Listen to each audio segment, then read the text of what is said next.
জানো। নিজেকে জানলেই আমি সমাজকে জানতে পারবো, আমি পরিবারকে জানতে পারবো, অন্যের কাছে নিজেকে উপস্থিত করতে পারবো, নিজের কথাগুলো বলতে পারবো। না হলে তো আমি অপূর্ণ। আমি যদি অন্যের সঙ্গে আমার মত বিনিময় না করতে পারি তাহলে কি হলো? এটাও যেমন আছে, তেমনি আগেকার দিনে আমাদের মায়েরা হয়তো তাদের যন্ত্রণার কথা বলতে পারতেন না, কিন্তু এটাও তো ছিল, আমি যদি বুঝি এটা আমার যন্ত্রণা তবেই সেটা যন্ত্রণা।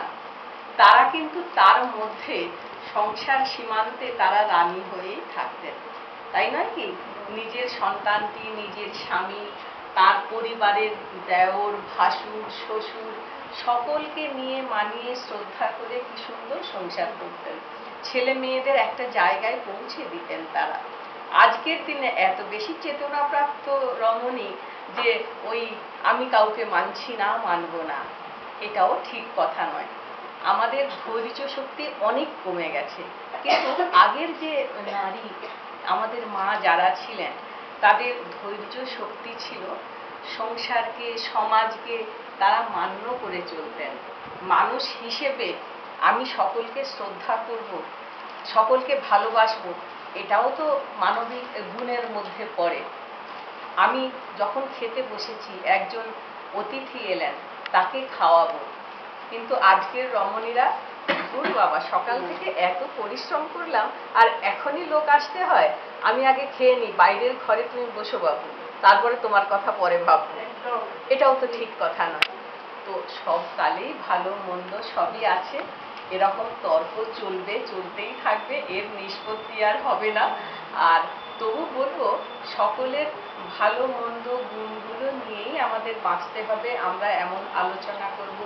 আর আজকে আমরা শিক্ষিত হয়েছি, মানুষজনকে নিজেদের কথা বোঝাতে পারছি, এটাও তো বড় কথা। আমাদের ওই ধৈর্যের দিকটাও যেমন থাকবে, প্রতিবাদের দিকটাও থাকবে।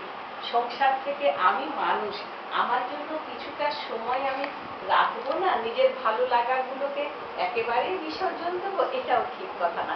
এই যে আপনারা এসেছেন আজকে, এই যে কথাগুলো বলছেন, নিজেকে জানাচ্ছেন, এগুলো তো আমাদের বিরাট পাওয়া একালের থেকে, তাই না? সুতরাং সব কালেই ভালো মন্দ সবই আছে। আর আমি বলবো কি, মহিলারা যদি একটু সহনশীল না হয় তাহলে বুঝি সংসার সমাজ টেকে না, তাই নয় কি? আর সবচেয়ে বড় কথা, আমাদের সন্তানগুলি আছে, তাই না?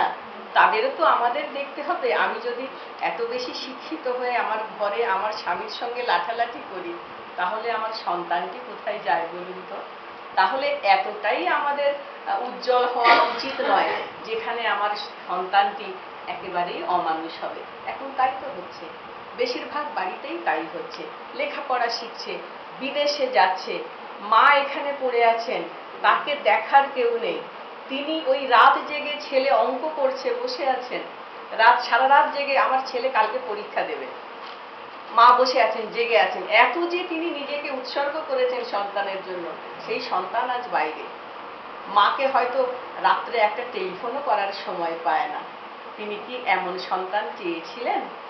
নিশ্চয়ই তিনি চাননি। তো সমাজে, সংসারে থাকতে হলে মেয়েদের একটুখানি সভ্য, ভদ্র, ধী শক্তি সম্পন্ন এসব গুণগুলো এখনকার মেয়েদেরও থাকা উচিত বলে আমি মনে করি।